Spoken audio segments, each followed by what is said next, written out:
Pero bueno, eso sería por parte del Toxocara canis.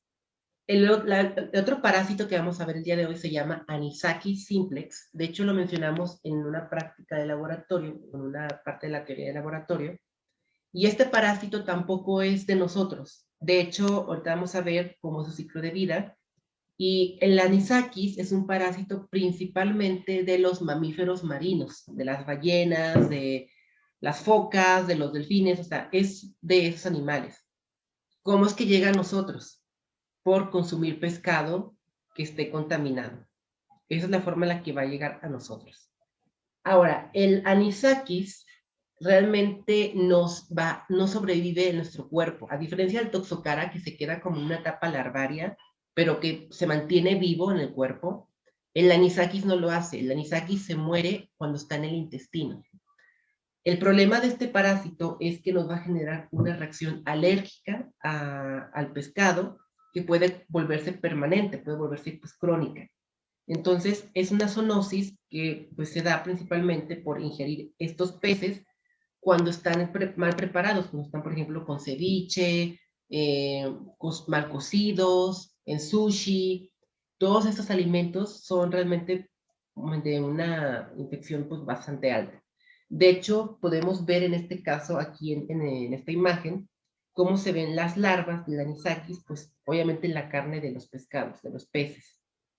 Está prácticamente en todo el mundo, aunque principalmente el anisakis se restringe más como a zonas donde el agua es más fría, como por ejemplo Alaska, acá pues Argentina, Europa es un lugar, Japón es un lugar donde se da mucho este parásito. También aquí en México por los peces que se importan. Principalmente la vía de entrada es digestiva. Tenemos otra vía de entrada que es dérmica y otra vía de entrada que es respiratoria. En cuanto a su morfología, pues los anisakis tienen un rasgo muy común, que son parásitos vermiformes. Su cavidad corporal es muy estrecha y también son dioicos, tienen sexos separados. En nuestro caso, lo que nos va a infectar es una larva en tipo 3 o una larva ya filariforme, que tiene el esófago pues largo. En los peces miden aproximadamente 2 centímetros de largo y esa larva es la que consumimos generalmente pues en comida, en sushi o en ceviche. De hecho, hay un experimento muy curioso donde pues intentan cocinar pescado que es crudo en diferentes formas, ya sea con el limón. Ustedes saben que el ceviche, por ejemplo, mucha gente lo que hace es echarle limón al pescado y que se cosa pues, con el limón. Y pues se ha demostrado que esta forma de cocinar el pescado no mata al parásito. La única forma en la que se puede matar al parásito es, ahora sí que pues, hacer el pescado a la plancha y que se quede bien cocido o en su defecto congelar el parásito durante bastante tiempo. Pero aún así, a pesar de que congeles el parásito, eso te puede también ocasionar un ataque alérgico o una anafilaxia. Entonces, lo más recomendable es simplemente cocinar el parásito completamente, o el pescado, su defecto.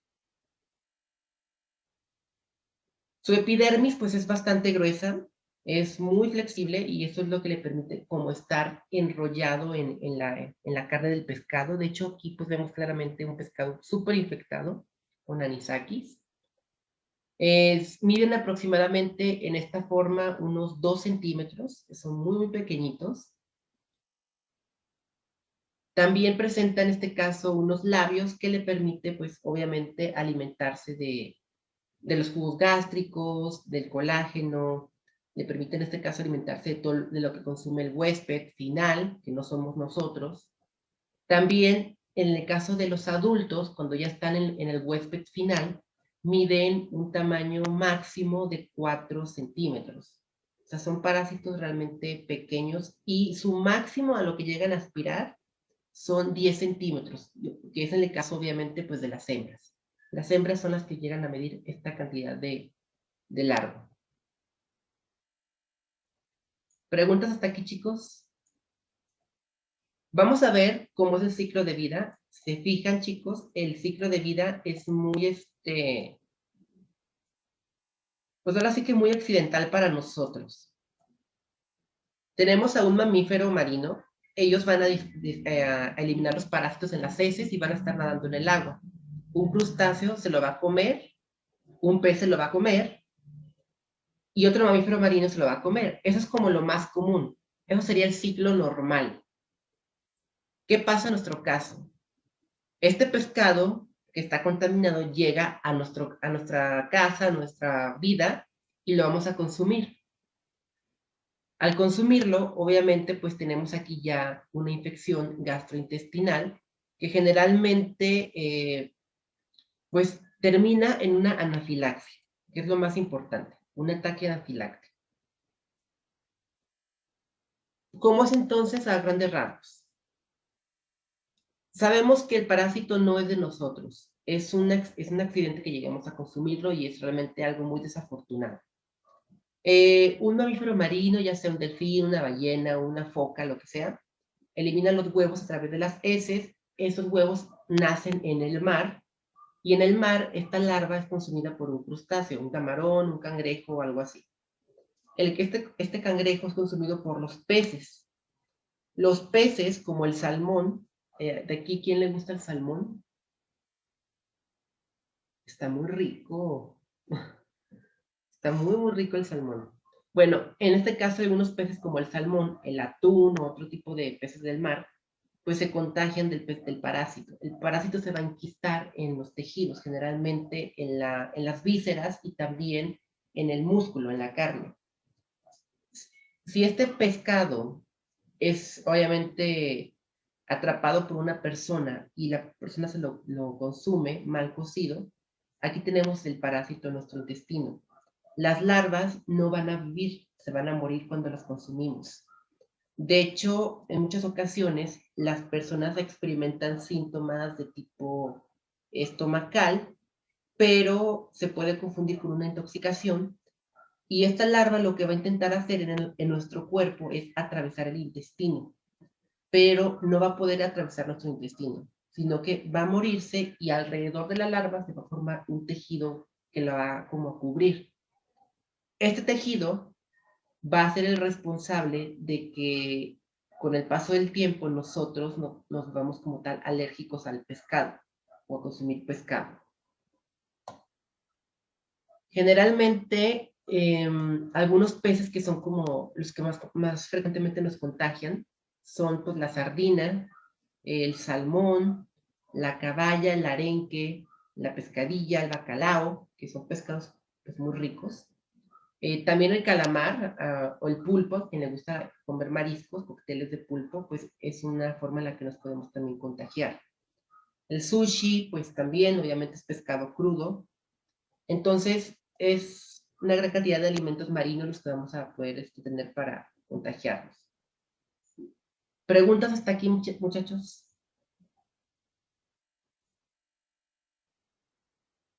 ¿Ninguna? Bueno. ¿Cómo es su patogenia o su histopatología en nuestro caso? Bueno, aquí vemos al parásito intentando atravesar el tubo digestivo, pero obviamente el parásito no va a lograrlo. Simplemente se va a morir en nuestro colon, que es lo más común. Cuando llega al colon, ahí se muere. Una vez en el colon, se va a empezar a formar un granuloma o una cubierta alrededor del parásito. Este tejido que se forma está lleno de eosinófilos, de neutrófilos, y es como una protección que el cuerpo quiere darnos para poder eliminar ese agente. Sin embargo, después de la primera semana de la infección, vamos a encontrar un engrosamiento edematoso en la mucosa del intestino. ¿Qué síntomas nos va a producir esto? Principalmente dolor en la parte del colon o en la fosa ilíaca derecha. Tenemos como síntomas de colitis o un dolor así muy característico del colon en esa zona. Después vamos a encontrar un daño vascular, daño a lo que es la circulación del tejido. Encontraremos también gastritis crónica y necrosis o hemorragias en la parte de donde se encuentra como tal el parásito. Para esto ya el parásito está muerto. Entonces vean todo lo que provoca sin estar vivo.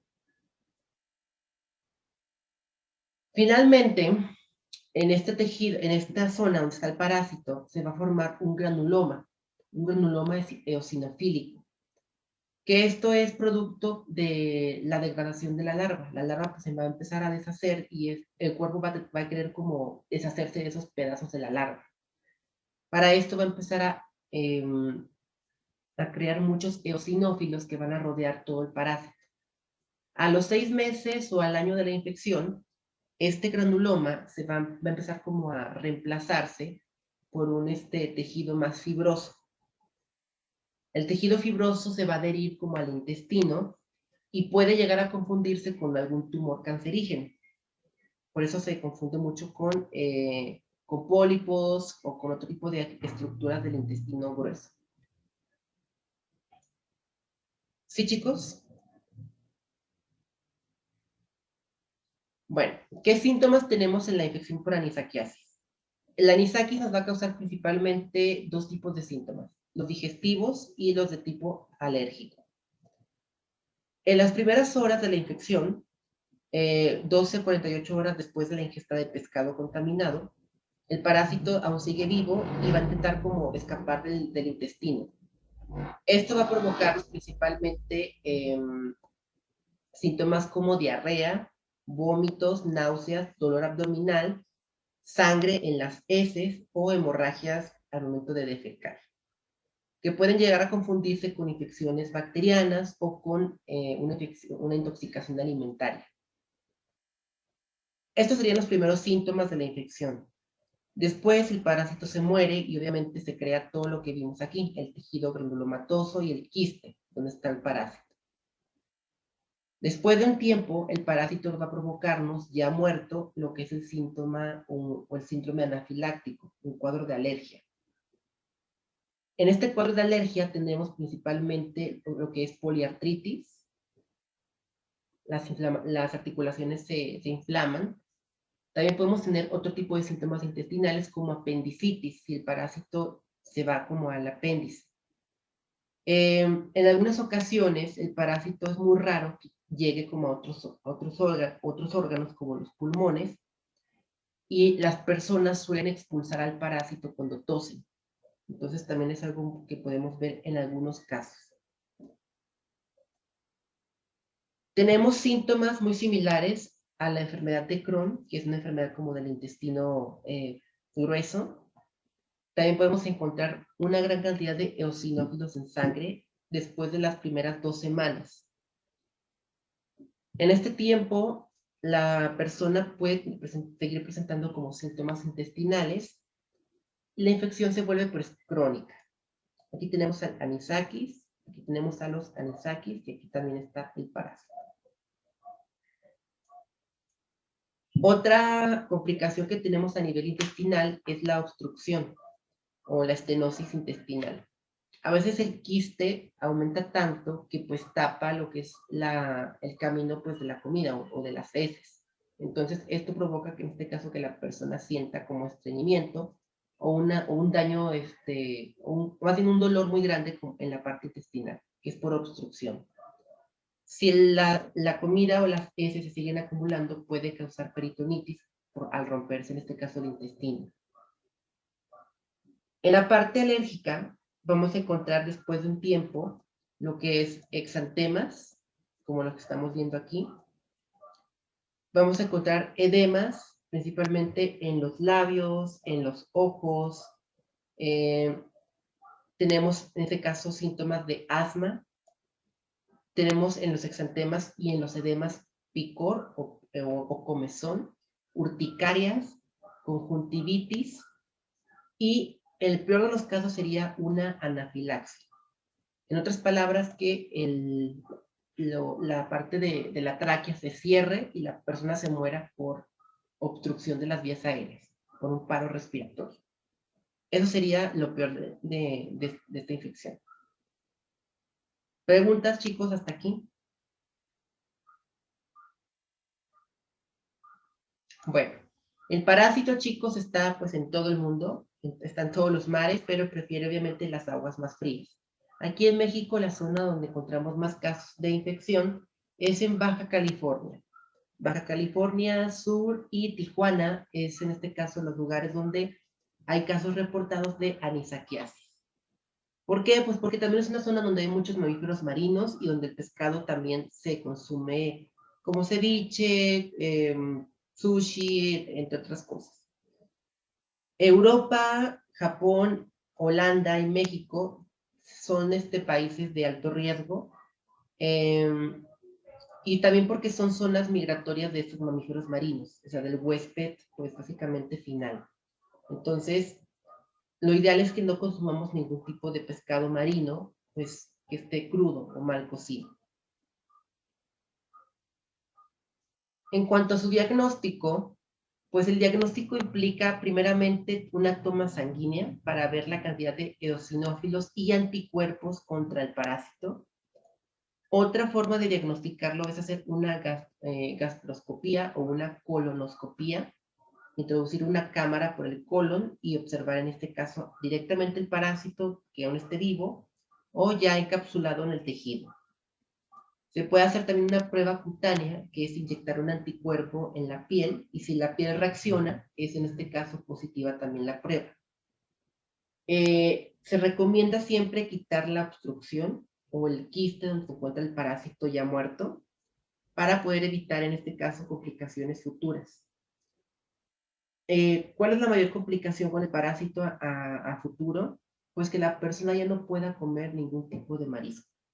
Esa es la mayor complicación. O sea, que cualquier tipo de marisco le cause pues alergia o edemas o anafilaxia. Otra forma de hacer el diagnóstico es en este caso por ecografía, sobre todo en la parte abdominal, en la parte del colon. Tenemos que ver en este caso si está el quiste o el parásito aún así. Y la prueba que es Primtex o un Primtex, que es una inyección, como les menciono, en la piel. Se inyecta el anticuerpo y si vemos que reacciona, como en este caso, pues ya, damos por positiva la prueba. En cuanto al tratamiento, pues el mejor tratamiento que tenemos es en este caso quitar el parásito, ya por cirugía. Eso es lo más indicado, ya que aunque matemos el parásito con algún medicamento, pues aunque no le diéramos el medicamento, el parásito se muere después de un tiempo. Pero si se queda en el cuerpo, pues va a provocar todos los síntomas. Entonces, lo ideal es quitar por cirugía, por colonoscopía o por gastroscopía el parásito. Se recomienda dar al paciente una dieta absoluta y muchos líquidos. Y de medicamentos, pues algunos que se utilizan es el melbendazol, el albendazol, el tialbendazol y la ivermectina. Pero esto lo único que hace es matar el parásito y pues realmente no lo quita. Hay que quitar todo el parásito. ¿Preguntas hasta ahorita? Bueno, dosis de los medicamentos, si los van a dar, 100 miligramos por kilo al día, cada 12 horas durante 3 días de Vermox o melbendazol, 400 miligramos al día, una dosis única de albendazol, ivermectina 200 microgramos en dosis única de 10 a 4 días. Para los síntomas de alergia o para la anafilaxia, pues se recomienda utilizar fármacos antihistamínicos como metilprednisona o adrenalina en el peor de los casos. Se inyecta directamente por vía subcutánea y eso solamente si el paciente está perdiendo las vías aéreas o si se le están cerrando. Esto nos abre completamente las vías. Y la prevención, pues, es primeramente, como lo mencioné, no consumir pescado crudo. Y finalmente también lavarnos las manos, porque inclusive al estar manipulando los parásitos o la carne contaminada, también podemos llegar a infectarnos. Se recomienda también mantener el pescado congelado durante un tiempo bastante prolongado, generalmente unos 2 días más o menos, o consumir el pescado muy bien cocido a una temperatura de 60 grados centígrados a 70 grados centígrados durante 1 minuto. ¿Preguntas, muchachos, de su prevención? ¿Qué podemos concluir del parásito entonces? Eso sería por el lado de Toxocara. El otro parásito es Anisakis simplex. Creo que ya con este terminamos. Anisakis simplex es un parásito también accidental. De hecho, es muy poco común que aquí en Zacatecas lo tengamos, porque para ello pues el pescado tiene que venir del mar, y del mar pues tiene que tener como 0 vigilancia sanitaria para que llegue hasta acá el parásito. Entonces, ¿cómo es que adquirimos el parásito? Pues por comer pescado, sushi o ceviche que esté mal cocido. Este parásito originalmente es un parásito de mamíferos marinos, de ballenas, focas, leones marinos, delfines, todos ellos son los huéspedes finales. Nosotros somos huéspedes nada más de las larvas, y principalmente habitan en lo que es Baja California, aquí en México, y en las zonas donde está el agua pues más fría. Esa es la morfología que tiene, es un parásito pues muy pequeño, muy delgadito, y va a infectar principalmente a los peces que están en muelles, y principalmente, a diferencia de los gusanos nemátodos, es un parásito muy robusto. Aparentemente porque es muy delgado no se nota, pero sí es muy robusto. Aquí vemos en el pescado, obviamente, las larvas. Todas estas son larvas de anisakis. Y generalmente lo que vamos a adquirir nosotros son larvas en etapa 3 o en etapa 2. El parásito, de hecho, se parece mucho a un espagueti mal cocido. Es que quedan como medio duros, que debe ser como transparente, así, eso es lo que parece parásito. Generalmente utiliza también los jugos gástricos del hospedero final para poder liberarse de la carne, del tejido. Y cuando ya se libera, pues prácticamente viaja por lo que es el intestino, y como nuestro cuerpo no está diseñado para albergar al parásito, el parásito va a buscar la manera de salir. Va a querer como picar o perforar el intestino, pero va a fallar y se va a morir dentro de nuestro cuerpo. Este parásito nos va a provocar más daño estando muerto dentro de nosotros que estando vivo. La hembra generalmente alcanza un tamaño máximo de 10 centímetros, y el macho uno de 4 centímetros. Este sería el ciclo de vida del anisakis.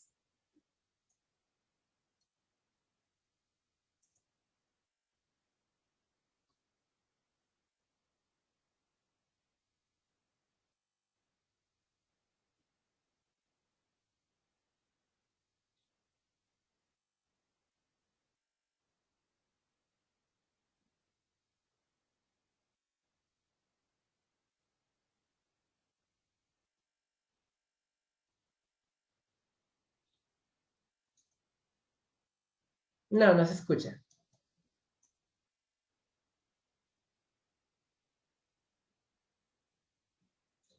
Dicho en otras palabras, los mamíferos marinos desechan los parásitos a través de las heces o los huevos. En este caso, los huevos nacen en el mar. Los crustáceos, como los camarones, se los van a comer. Los peces van a comerse a este crustáceo, y estos peces son los que llegan a nosotros una vez ya capturados. En nuestro cuerpo, principalmente, lo que nos va a provocar son síntomas de tipo intestinal y también de tipo alérgico. Es lo que va a provocarnos el parásito.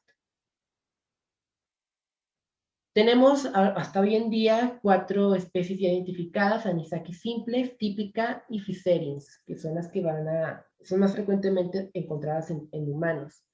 Y de hecho hasta es muy raro que las personas se sigan contagiando, porque de hecho hasta se ven los parásitos a simple vista. Si tú abres un pescado, tú puedes ver claramente si tiene parásitos o si no los tiene. ¿Cuáles son los pescados o los peces que nos van más frecuentemente a contaminar a nosotros? La sardina, el salmón, los arenques, en algunas ocasiones cuando venden el atún completo, pues el atún. Esos son los que van a más frecuentemente a contaminarlos. Y pues todo se remite básicamente a comer sushi o a comer ceviche. ¿Preguntas, chicos, hasta aquí? Bueno, de su patología, bueno, principalmente cuando ingresa el parásito nos va a provocar un cuadro de eosinofilia, va a provocarnos edema y un daño vascular y hemorrágico en la parte del intestino. Es decir, este daño hemorrágico es porque el parásito, como ven en la imagen, está tratando de salir del intestino. Y es por eso que estas venas pues, se van a romper. En la primera semana después de la infección, el intestino, la mucosa del intestino se va a engrosar, va a empezar como a formar una capa que va a ser como todavía más difícil para el parásito abandonar el intestino. Después se va a empezar a formar cuadros de gastritis crónica y puede que en ciertas zonas haya necrosis o hemorragias con eosinófilos. Aquí, por ejemplo, vemos en la imagen esta parte inflamada y aquí vemos claramente lo que es el parásito, el anisakis.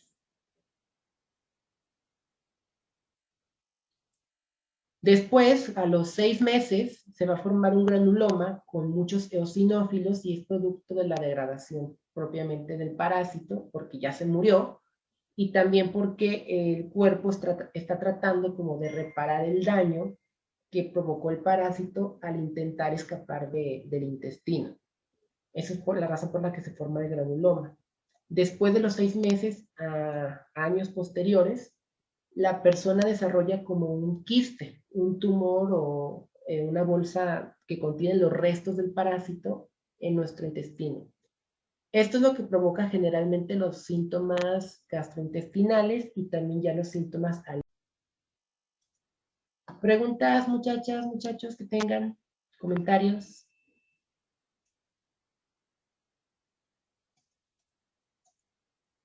Cuestionamientos, aportaciones.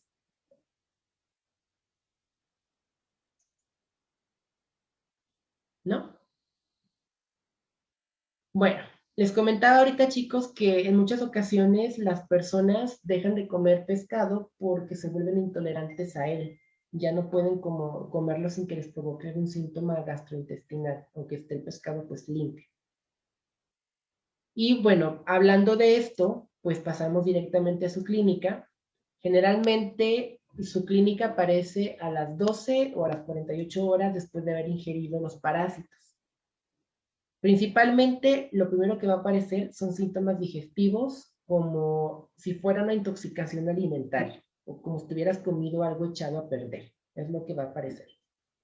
En este caso tenemos pues vómitos, náuseas, diarreas. Hay gente que empieza a hacer pues sangre con las heces o disenteria. Tenemos hemorragias. En algunas ocasiones tenemos retortijones en la parte del intestino. Es muy raro que el parásito llegue a otros órganos como el hígado, el vaso o el páncreas, porque normalmente no sale del intestino.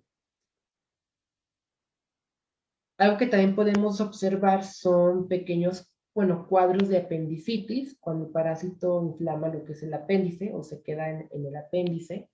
Tenemos dolor en la fosa ilíaca derecha, en articulaciones, puede ocasionar reacciones inmunitarias que ocasionan poliartritis. También en algunas ocasiones, al igual que Toxocara, las larvas las terminan expulsando por la boca cuando las tosen. O sea, las larvas las empiezan como a vomitar y luego ya las expulsan. Se va a desarrollar la eosinofilia después de las 2 semanas y muchos de los síntomas gastrointestinales persisten este tiempo. Generalmente pues se ve mucha similitud con los síntomas con la enfermedad de Crohn.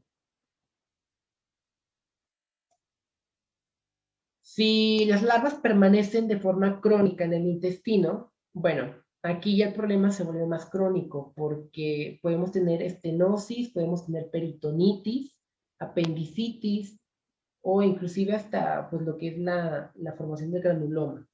Aquí vemos claramente lo que es ya las larvas dentro del tejido del intestino. Cuando están así es porque pues prácticamente ya las larvas están muertas y el cuerpo está tratando de cubrirlas con más tejido. Aquí vemos también a la larva de Anisakis, aquí también la vemos. ¿Sí, chicos? Bueno, después de un tiempo, pues la larva va a estar ahí, ya se forma el quiste, que protege los restos que quedan del gusano, y se van a presentar síntomas alérgicos, principalmente anafilaxia, que sería la complicación más grave. Se pueden cerrar las vías aéreas de repente. También puede ser que la persona presente exantemas o ronchas, que es muy común en las alergias. El edema, principalmente en la boca y en los párpados, urticarias, dificultad para respirar, angioedemas, y esto se debe por el aumento que hay de inmunoglobulinas E. Esta alergia o estos síntomas de tipo alérgico se deben al aumento de inmunoglobulinas E. Si yo les pregunto en el examen qué tipo de inmunoglobulinas son las que atacan al anisakis, pues esta es la respuesta correcta. Inmunoglobulinas E. Ahora, el parásito, como lo mencioné, está en todo el mundo, está en el mar y solamente en lugares donde se consume el pescado del mar, pues es donde hay la infección. Aquí en México, pues Baja California es un lugar donde hay mucha incidencia, no solamente porque es un lugar donde se pesca, sino también porque es un lugar donde hay muchos mamíferos marinos. Hay ballenas, hay pues prácticamente de todo lo que se puedan imaginar. La gente pues también puede contagiarse por consumir crustáceos. Ya vimos que también los crustáceos como los camarones forman parte del ciclo de vida.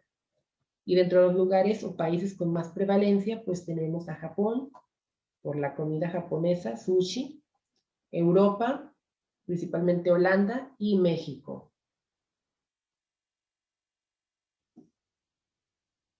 El diagnóstico se basa también en buscar directamente antígenos contra el parásito, principalmente inmunoglobulina E.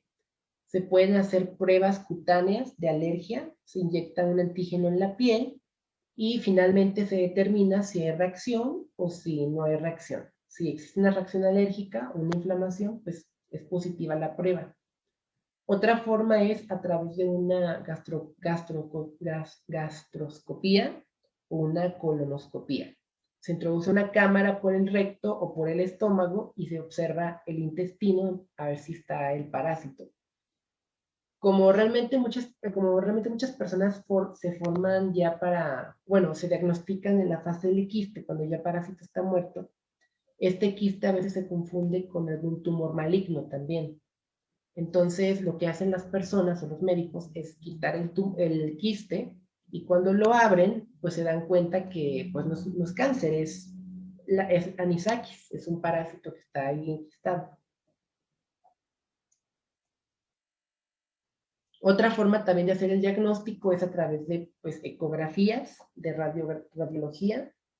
Pues ahí claramente también se observan los gusanos. Aquí están. Hay que tener un buen ojo médico para poder distinguir los gusanos de una radiografía, pero también el ultrasonido o la ecografía pues son otra prueba muy, muy buena. Y esta es la prueba que les comento del test cutáneo. La prueba se llama Prick Test y es una prueba pues casi elegida para el diagnóstico de la infección.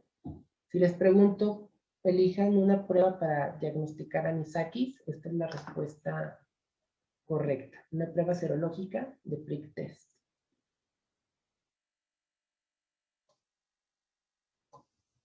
¿Preguntas, comentarios, aclaraciones antes de terminar? Bueno, el tratamiento es quitar el parásito, es con cirugía.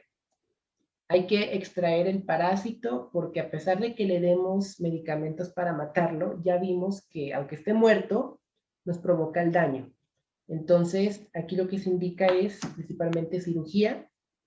Extraemos el parásito del colon o del intestino delgado Y en algunos casos, pues se dan medicamentos, pero no es como lo más indicado. De ellos, pues dan albendazol, ivermectina, tialbendazol, melbendazol, pero sí, hay que quitar el parásito, precisamente. Hay que remitirlo a cirugía laparoscópica o cirugía del intestino para poder quitarlo. También es importante tratar la parte de la alergia. Recuerden que la anisakis también provoca cuadros de alergia. Hay que dar fármacos antihistamínicos como metilprednisona, la prednisona, y si tenemos algún ataque anafiláctico, inyectar inmediatamente vía intramuscular o subcutánea adrenalina.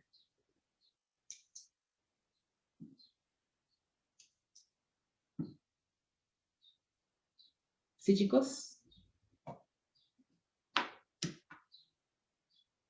Y su prevención, pues se basa simplemente en cocinar completamente el pescado, no consumirlo nunca crudo o mal cocido o semicrudo.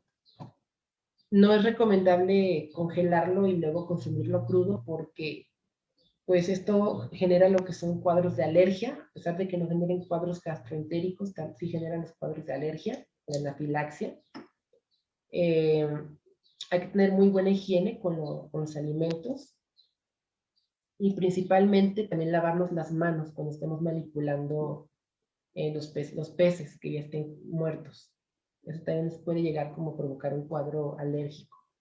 Usar guantes, todo ese tipo de cosas.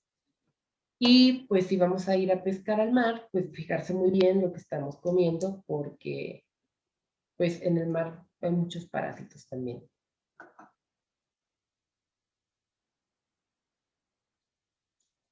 Preguntas, comentarios de anisakis. Bueno,